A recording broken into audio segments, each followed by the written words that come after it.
자, 관세 폭탄 얘기가 있는데, 이 국내 언론에서는 전혀 언급을 안 해요. 그러면서 기껏 언급하고 있는 데를 보니까, 한국은 미국의 뭐 관세 영향을, 한국 산업에 뭐 절대적인 영향을 미치지 않는다, 뭐 이런 개소리를 하면서, 미국 철강 중에 한국 소비되는 비율이 8%밖에 안 돼. 그 세금 좀 붙이는 거 아무것도 아니야. 라는 식으로 자위하고 있는 기사들이 많이 나오길래 그거 아니다라는 얘기를 좀 하기 위해서 이 주제를 갖고 와봤습니다. 네. 자, 미국은 2월 12일부터 한국산 철강, 알루미늄 제품에 25% 관세를 부과를 하고 있는데요. 지난해 한국의 전체 철강 수출 중 미국 비중이 13%에 달합니다. 물론 이제 미국의 철강을 수출하는 주요국들을 보면은 캐나다가 23%로 가장 많습니다. 그리고 멕시코, 브라질, 한국은 4위인데요. 중요한 거는 그 FTA를 통해 가지고 연간 263만 톤의 면세를 할당을 받았거든요.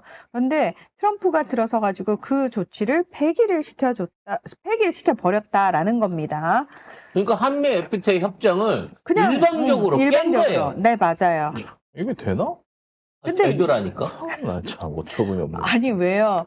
다른 나라들하고 같이 한 이란 핵 합의도 트럼프는 한 큐에 야 이거 무효야 이러고 무효시켜버리는 사람인데. 난 최근 그 트럼프 한 것 중에 그 교육부 있잖아요. 미 정부, 네. 연방 정부의 교육부 직원들 전원을 해버렸어요. 아유 뭐 그 정도 가지고 심지어 이메일로.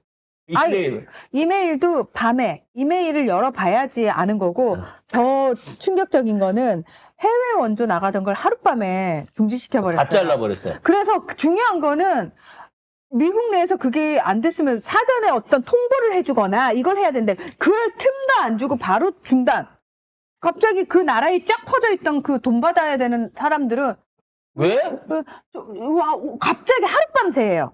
그래서 하룻밤 사이에 잘린 근데 교육부란 그 부서 자체가 일론 머스크의 해체가 된 거예요. 그러니까 이제 일반적으로 우리가 생각할 때, 교육부가 없어졌으면 교육은 어떻게 하나요? 그런데 거긴 연방정부잖아요. 네. 주정부에 다 교육부가 있어. 그 연방정부는 별로 할 일이 없다는 거야. 트럼프 생각에, 일론 머스크 생각에. 그러니까 얘네들 잘라야 되는데, 야, 내가 잘라야 되는데, 니들 어디 살 거 준비돼 있어? 이런 걸 물어보는 것도 아니고 내가 이번 주 안에 자를 거야? 라고 하니까 어떻게 자르려고 그러지?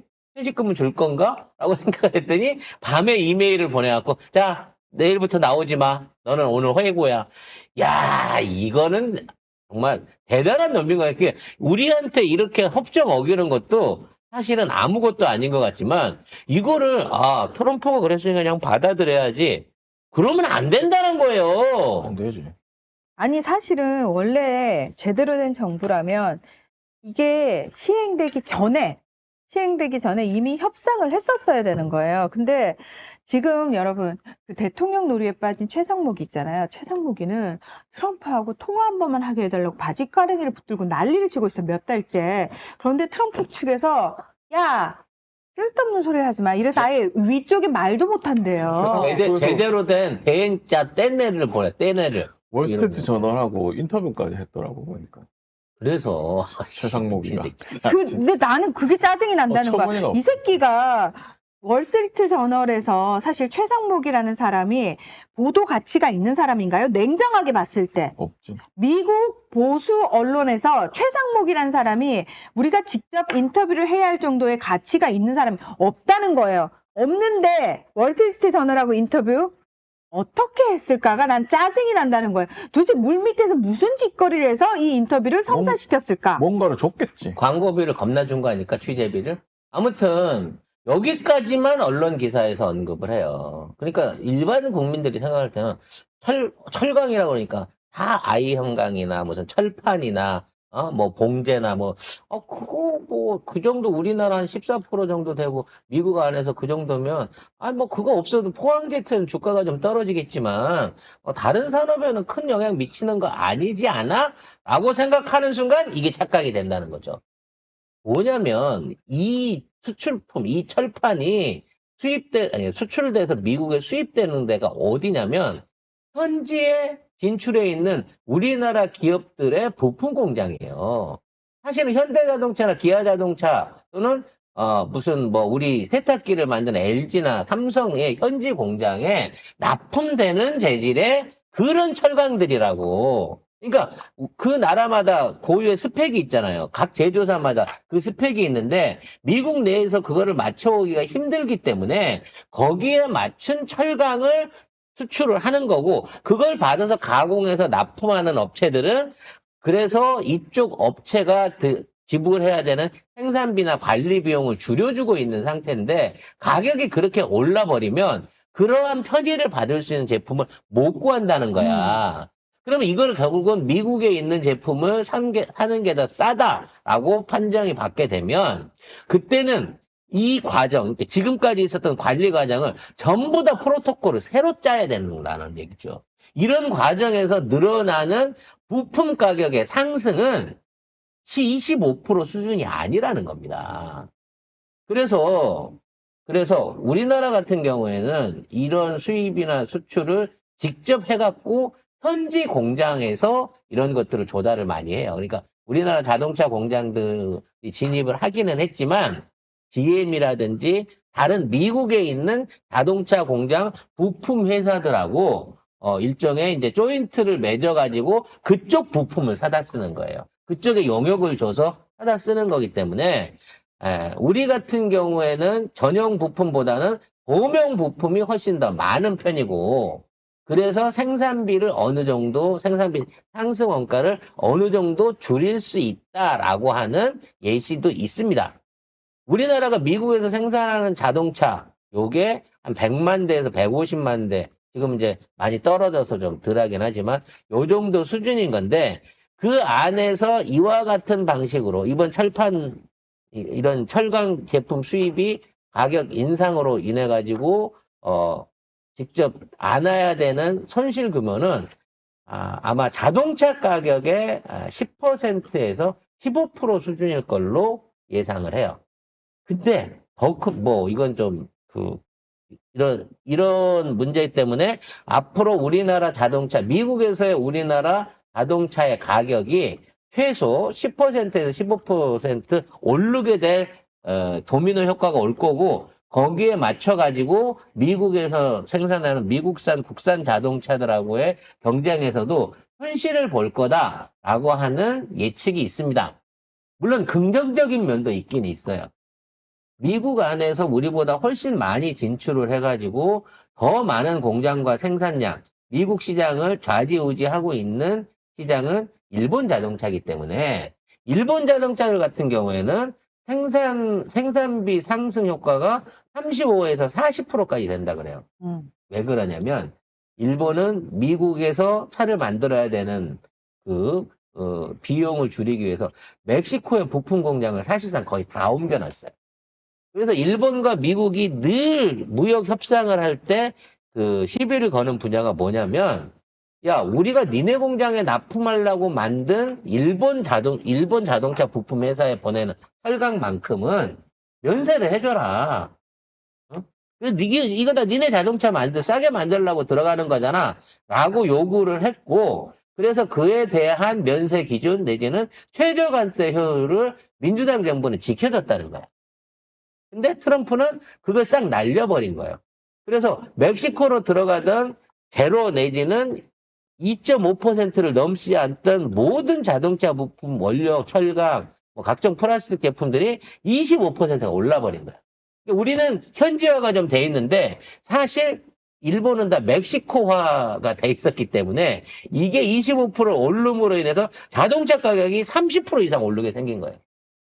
1,000만 원짜리 차, 물론 1,000만 원 너무 싸게 부른 거지만 2,000만 원, 3,000만 원짜리 자동차를 이런 식으로 관세 물고 만들려고 하면 일본 같은 경우는 300, 400 또는 1,000만 원 가까운 비용이 더 들어갈 수밖에 없는 상황에 처했다는 거죠.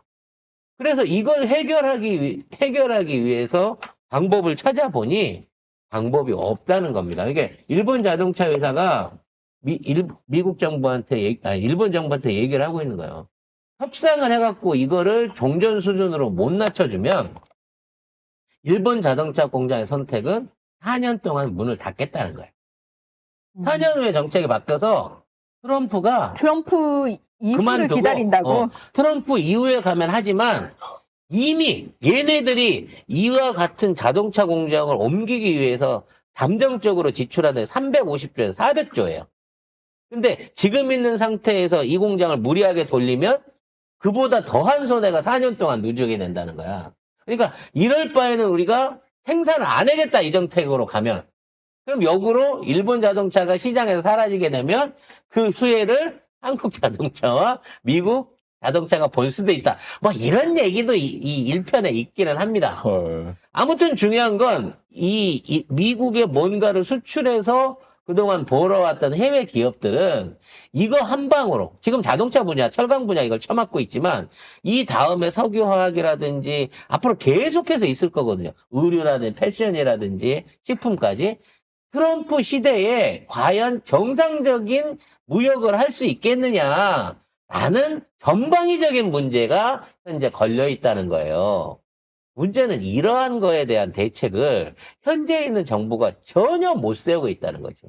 이제 반도체, 삼성전자 노리고, 2차 전지, 예? 삼성 SDI 노려가지고, 또 얘기했던 보조금이라든지, 그에 관련된 각종 관세 정책들을 또 바꿔버리면, 그거를 누가 책임을 질 거냐고.